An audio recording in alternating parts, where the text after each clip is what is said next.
The company was bleeding money like crazy, and just if we didn't solve these problems in a very short period of time, we would die. If it's every day that you're stressed out to the max, that you're not sleeping, that you have no energy, that you're hating the work that you're doing, you need to fix your life. Everybody thinks I'm so lucky, and I'm like, you're lucky, you went to high school parties. Rise and shine, it's espresso time. I wake up every morning. Espresso keep me going. I wake up every morning.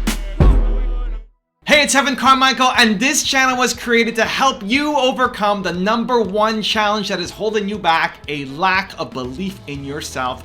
You watch these videos because you know there's something more inside you too. You are a genius. So let's start your day off right together. Grab your coffee and sip on today's message from Elon Musk. Also, if you want to learn to have more confidence, check out my 254 series. They're free. The links to join are in the description below. There are just times when something is important enough, you believe in it enough that you do it in spite of the fear. Well, I mean, Tesla really faced a severe threat of death due to the Model 3 production ramp. Essentially, the company was bleeding money like crazy, and just if we didn't solve these problems in a very short period of time, we would die. And it was extremely difficult to solve them. How close to death did you come? Within single-digit weeks. 22 hours a day, or like what? How many I hours? was working, so 7 days a week, sleeping in the factory. I worked in the paint shop, general assembly, body shop. You ever worry about yourself imploding? Like it's just too much? Absolutely. No one should put this many hours into work. This is not good. And people should not work this hard. They should not do this. It's very painful. Painful in what sense? It hurts my brain and my heart. So this is not recommended for anyone. I just did it because if I didn't do it, then good chance Tesla would die. There will be moments in your business where you will need to have superhuman strength to keep going, where it just demands everything from you, every single ounce that you have. But if you need to have superhuman energy every single day, you're gonna burn out and fail. So whenever I want to try something new, when I'm testing something new, I always eat into some of my reserves. It may mean to go off into this new project, I'm going to sleep less or spend a little bit less time working on my book or a little less time working on my YouTube channel, right? You eat into these reserves, but that's not sustainable. If that's what you're doing constantly, you're going to be unhappy. You're going to burn out. You're going to fail. So quick example, Sadhguru came to Toronto. Sadhguru, if you don't know, he's a yogi. He's an Indian mystic. We did a top 10 on him. He then invited me to come to his event in Toronto and then do a one-on-one interview with him close to the Toronto airport, the island. It was amazing, great time. Out of that, he says, Evan, I want you to come to my multi-day event in the US. I want you to come, be a VIP guest there. It'd be amazing to have you. Awesome. But before you do that, you have to do my 7-day program where you have to meditate every day for 7 days. And I think it's an hour plus every day. I didn't have an hour a day. Right? I mean, that's not part of what I had in my calendar. Every hour in my calendar is accounted for. It doesn't mean I'm working all that time, but I might be spending time with my wife. I might be spending time with my son. Every hour is accounted for. And so to do this, I had to eat into some of my reserves. And so for that one, I asked Nina, I said, Nina, if you're gonna come with me, you have to do this too. Do we want to spend our hour in the evening, instead of watching a show, instead of relaxing, to do this program for 7 days for meditation? And she said yes. And so here's the thing, we did it for 7 days and we went to the event, it was awesome. If it was something that we were going to continue, if we were gonna meditate every day for an hour ongoing, then I'd have to readjust my schedule. Your success comes from your habits. You need to figure out what a balanced life looks like for you. Now, ultimately, I don't meditate an hour every night. I do some healing meditation for my neck every morning, but that habit didn't stick, and that's okay. So when you're testing new habits, testing new ideas, testing something for your business, or some emergency comes up that you have to deal with, it's gonna tap into your reserves. You can't be running your business at full capacity already. You can't be running your business on zero, on empty, because that means there's no extra gear. That means that when life punches you in the face, you can't handle it. That means if you want to try or taste or test something else, you can't do it because you have no reserves, you have no battery, there's no more gas in the tank. And so that's where a lot of entrepreneurs live. That's where it's really troublesome. That's where a lot of entrepreneurs will end up burning out, failing, and crushing their dreams because you're just running with no gas left in the tank. And so you can stretch yourself. I think that's normal. I think that's okay. I think life will hit you in the face. And just when you think it couldn't get worse, here comes another punch. That will happen. But it's making sure that you can live that balanced life, whatever balance looks like for you. So how do you handle these things when they come up? I'm going to give you a 3-step process that I think will help. Step number 1 is tell yourself it's the best. When life punches you in the face, when you get some crisis that happens, I try to run a no crisis business, but that is not always possible. Stuff will still happen, and if it's not in your business life, it'll happen in your personal life. When life punches you in the face and you can't get out of it and you have to address it, you have to deal with it, instead of living in the land of negativity and complaining and why me and despair and desperation, I flip it.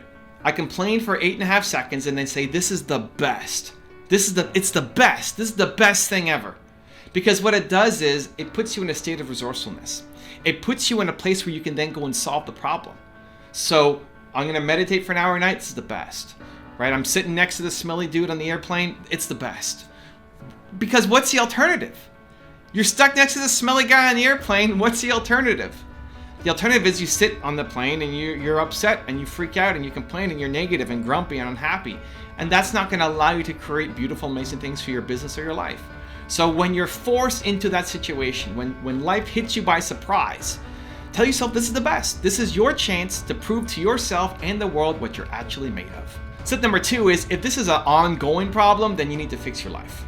Right? If it's every single day that this is happening, then you can't tell yourself it's the best every day, because it's the best allows you to tap into those reserves. It allows you to find that extra little bit of juice in the gas tank to keep going and solve this big problem. But if it's every day that you're stressed out to the max, that you're not sleeping, that you have no energy, that you're hating the work that you're doing, you need to fix your life.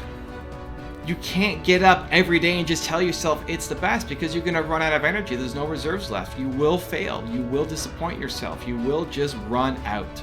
And so you are what you consistently do. You look at your calendar and there's something in there that is broken. You need to fix your life if every day you are stressed out. And then step number 3 is schedule for success. So your habits will dictate your success. Your actions need to map to your ambitions. What balance looks like for you needs to be reflected in your habits. You can say, here's what balance looks like for me, but if you're not living it, you're not going to be happy, and you're going to run out of energy, and you're going to burn out, and you're going to start to hate your life. So what does a balanced life look like for you? How much time do you want to spend with your family, with your significant other, on your business, on yourself, personal development, working out, singing, hobbies, dancing, friends, whatever it is that you want to do? What does a balanced life for you look like? And this is something that only you can judge. What I do, what The Rock does, what Sadhguru does, what Dan Locke does, what anybody that we profile, whatever they do, what Elon Musk does. Don't compare yourself to Elon Musk and his schedule.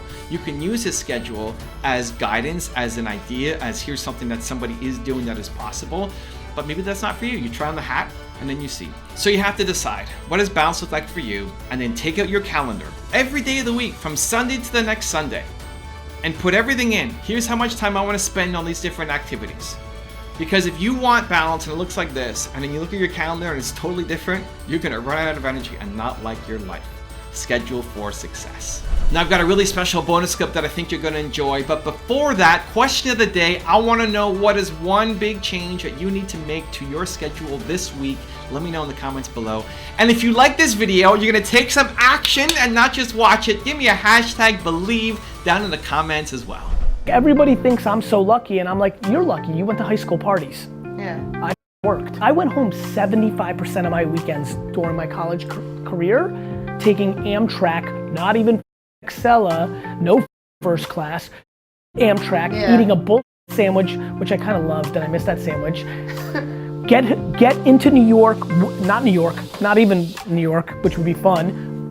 Woodbridge, New Jersey train station at like 8 o'clock. My dad would pick me up, we'd drive home, and then I would wake up at 6:30 in the morning and work in the liquor store on Saturday, and then leave back to Boston on Sunday, and now I'm lucky. It's hard to think you're lucky when you eat when nobody else is eating. I didn't have as many personal relationships as I probably would have liked. You know, I put personal relationships aside. You know, I had girlfriends where it was like me or your business. And you know, I was like, what was your name again? You know?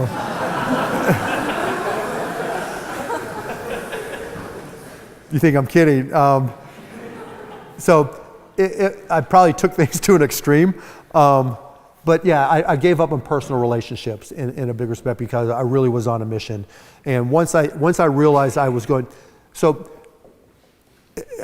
when I sold my first company, I bought a lifetime pass on American Airlines, and my goal was just to party with like a rock star in as many countries with as many people as I possibly could. Then I went back and got involved in the streaming business, and I remember sitting there and telling, you know, we had probably 10 employees, and look, this streaming thing I think is going to be really big, and so we really have to focus, and there's going to be some sacrifices.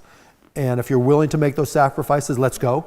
And if you're not, I understand, you know, you make your own decisions. And I was willing to make those sacrifices. And, you know, it all turned out great in the long run, but during that time it wasn't always easy, and it wasn't always, it was tough sometimes.